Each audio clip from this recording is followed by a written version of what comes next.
3 a.m. Ceiling. Again. Your body's exhausted, but your brain won't shut up. Running through tomorrow's meetings, replaying that awkward thing you said 3 years ago, calculating how many hours of sleep you'll get if you fall asleep right now. Which of course makes sleep even more impossible. You've tried everything. Melatonin, white noise, that app with the rain sounds, blue light glasses, expensive mattress, counting sheep like some kind of medieval peasant. Nothing sticks. Meanwhile, Japanese people report some of the highest sleep satisfaction rates in developed nations. Not because they sleep more, they actually sleep less on average, but deeper, more restorative. What do they know that you don't? 1. The floor changes everything. This sounds insane to Western ears. Why would anyone choose a floor when beds exist? But the traditional Japanese futon, thin mattress laid directly on tatami, isn't primitive. It's engineered differently. Firm surfaces keep your spine aligned naturally. No sinking into memory foam that feels good initially, but twists your body over 8 hours. There's also temperature. Heat rises. The floor stays cooler. Your body needs to drop core temperature to initiate deep sleep, and sleeping lower helps this happen. But here's the part nobody talks about. The ritual of setting up your futon each night and folding it each morning creates psychological boundaries. Sleep has a beginning and an end. Your bedroom isn't a place you also watch TV, scroll, work, eat. It's a place you sleep, period. That boundary trains your brain. This space means rest, nothing else. Americans use bedrooms for everything, then wonder why their brain won't switch off when they finally lie down. 2. Dinner disappears early. In most Japanese households, dinner happens around 6 or 7 p.m., not 9, not 10, and portions shrink as the day progresses. Breakfast substantial, lunch moderate, dinner lightest.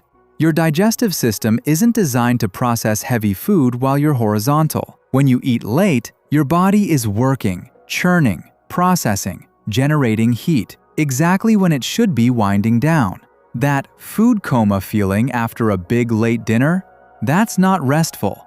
That's your body overwhelmed, shutting down other functions to handle digestion. Real sleep requires a body that's done working. Try eating your last bite 3 hours before bed for 1 week. Just 1 week. Notice what happens to those 3 a.m. ceiling sessions. 3. The buckwheat pillow secret. Japanese pillows, traditionally filled with buckwheat hulls, work differently than the fluffy clouds Americans stuff under their heads. Buckwheat hulls conform to your neck's shape without collapsing. They stay cool. They don't trap heat like foam or feathers. But more importantly, they're adjustable. You can add or remove filling until it's exactly right for your neck, not some factory standard medium that fits nobody perfectly. Your neck position determines whether your airway stays open, whether muscles strain or relax, whether you wake up rested or wrecked. Most people have never questioned their pillow. It came in a package. It seemed fine. They've used it for years. When did you last actually evaluate whether your pillow works for your specific body? 4. Inemuri, the strategic nap nobody admits to.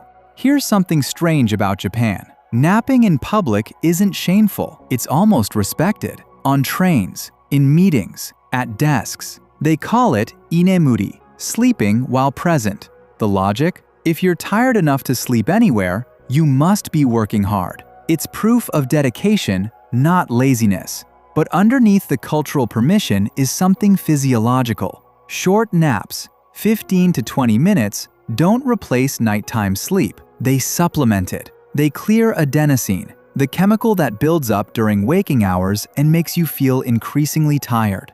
Americans power through exhaustion with caffeine. That caffeine blocks adenosine receptors but doesn't clear the adenosine. So when the caffeine wears off, all that accumulated tiredness hits at once. A short nap actually clears the buildup. No crash later, no disrupted nighttime sleep. The trick is timing, before 3 p.m. and short, 20 minutes maximum. Longer than that and you enter deep sleep, which leaves you groggy and ruins your night. You're not lazy for needing rest. You're human. 5. Bathing happens before bed, not in the morning. Most Americans shower in the morning, wake up, get clean, Start the day. Japanese bathing culture reverses this. The evening bath isn't about cleaning. You wash before entering the tub.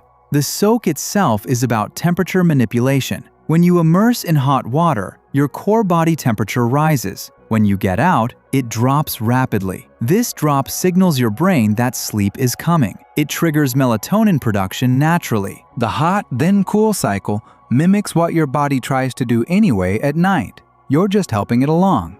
A warm bath or shower 60 to 90 minutes before bed can reduce the time it takes to fall asleep significantly. Not because of relaxation, though that helps, but because of thermodynamics. Your body is a machine. Learn its switches. 6. The bedroom is aggressively single-purpose. Walk into a typical American bedroom. TV mounted on the wall, maybe a desk, phone chargers on both nightstands, laptop somewhere, pile of clothes on that chair you never sit in. Now imagine a traditional Japanese sleeping space. Futon, maybe a small side table. That's it. The room does one thing. When you enter it, your brain knows exactly what's about to happen. This isn't about aesthetics, it's about association. Your brain learns patterns. If you watch stressful news in bed, your brain starts associating bed with stress.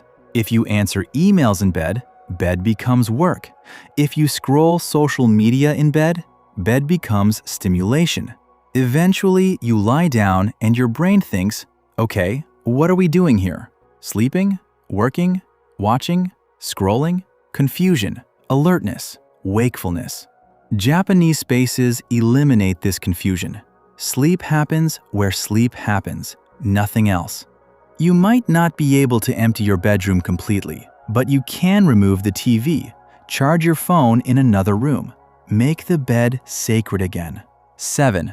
They've accepted something you haven't. This last one isn't a habit, it's a belief. In America, sleep is treated as an obstacle, something standing between you and productivity, a necessary evil to be minimized, optimized, hacked. I'll sleep when I'm dead. Sleep is for the weak. If you're sleeping, you're not grinding. This mentality treats your body as an enemy to be defeated rather than a partner to work with. The Japanese relationship with rest is different. There's a concept, not a fancy term, just an understanding, that rest is part of work, not separate from it, not opposed to it, integrated. A rested person performs better. A depleted person makes mistakes, burns out, collapses. You're not cheating by sleeping well, you're preparing. As long as you see sleep as lost time, you'll unconsciously resist it, resent it, shortchange it. What if sleep was something you actually valued, not tolerated, valued? That shift in belief changes everything downstream. The habits follow the belief, not the other way around. Look, sleep isn't a problem to solve with the right product or app. It's a relationship you've damaged and need to rebuild. Some of these habits will click for you, others won't. That's fine. But something needs to change, because whatever you're doing now, the 3 a.m. ceiling, the exhausted mornings, the coffee dependency that masks the real issue, that's not working. Try one thing. Seriously, just one. Eat earlier, or remove the TV, or get a different pillow, or take a short nap instead of that 4th espresso. See what shifts. Your body wants to sleep well. It's designed to. You've just been getting in its way. Stop fighting. Start listening.